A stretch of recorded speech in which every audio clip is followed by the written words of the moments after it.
Straight Talk Modi's playbook for Quad shaming Pakistan, countering China, and dismissing Trump. India's approach at Quad reveals a multi-pronged strategy focused on three reinforcing fronts. For decades, India has lobbied against the hyphenation that yoked it to Pakistan in the minds of Western policymakers.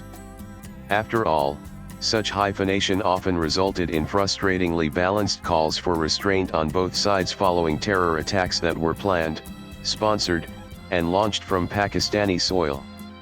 The Quad joint statement marks the most significant step yet in dismantling this outdated and dangerous framework.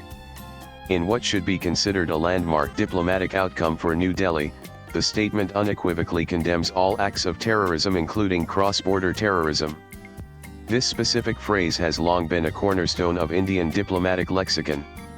It formally acknowledges the state-sponsored nature of the threat India faces, shifting the global narrative from a vague dispute to a recognized act of aggression directed from beyond its borders, often at the behest of religious zealots who command and control the Pakistani military. In fact, prior to the meeting, Dr. Jaishankar told international media that victims and perpetrators of terrorism must never be equated and that India will exercise its right to self-defense. This is significant, given that U.S. Secretary of State and Trump's National Security Advisor, Marco Rubio, was standing right behind the Indian foreign minister when these remarks were made. This was India making it clear, not so subtly I might add, that any efforts to hyphenate India with Pakistan will not just be rejected diplomatically, but also provoke a robust and unapologetic response from New Delhi.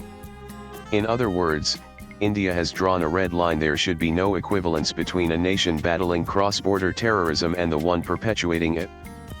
Effectively, India articulated a policy of proactive defense that is now implicitly understood by its most powerful partners.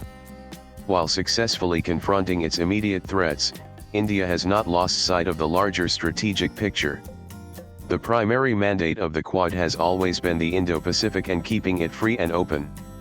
This is a euphemism for creating a stable and lawful order in the face of China's increasing assertiveness.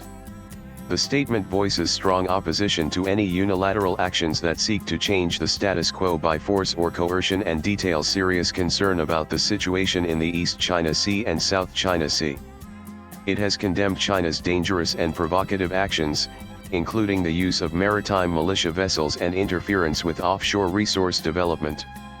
For India, this is a strategic imperative. A free and open Indo-Pacific is essential for its trade, energy security, and to prevent strategic encirclement, which has long been China's motive. By anchoring the Quad's position in international law, specifically UNCLOS, India and its partners are building a framework of legitimacy to challenge Beijing's might is right approach. Tangible initiatives, like the Quad Critical Minerals Initiative to counter the weaponization of supply chains and the Quad Ports of the Future Partnership in Mumbai, position India as a central hub in a tangible alternative to China's Belt and Road Initiative. Moreover, the Coast Guard of the four Quad nations have also begun joint drills in the region. The message to China could not be clearer. The third pillar of India's confident diplomacy is the quiet but firm assertion of absolute sovereignty. On issues like Kashmir, where figures like Donald Trump have been seen making unsolicited offers of mediation, India's policy remains consistent and non-negotiable. It is an internal matter, period. India recognizes that Trump's periodic offers are driven less by a nuanced understanding of the subcontinent's geopolitics and more by domestic political compulsions. In an increasingly volatile world where American influence has struggled to defuse raging conflicts, whether it be the brutal war in Ukraine or the intractable hostilities in West Asia, the US president is perennially in search of a diplomatic win. The idea of brokering a peace deal over Kashmir, however illusory, appeals to his desire to be seen as a master deal maker and global peacemaker.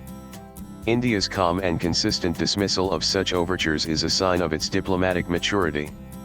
It refuses to allow its sovereign matters to become a political football in another country's domestic arena. Swipe left for next video. By securing a single document that addresses Chinese maritime aggression and Pakistan-sponsored terrorism with equal and specific gravity, India is successfully framing its distinct security challenges for a global audience. It makes the case that a rules-based order is threatened as much by a terrorist crossing a border in Kashmir as it is by a militia vessel ramming a fishing boat in the South China Sea. As India prepares to host the next Quad Leaders Summit, its role is clearly evolving from a balancing power to a leading one. The playbook on display is one of pragmatic, interest-driven alignment. It leverages the Quad framework not only to address the long-term strategic challenge in the Indo-Pacific but also to gain substantive, unambiguous support for its most immediate and persistent security threats. This reflects an India that is finally, and effectively, speaking the language of power and interest on the global stage, and making sure that the world listens. Latest blogs.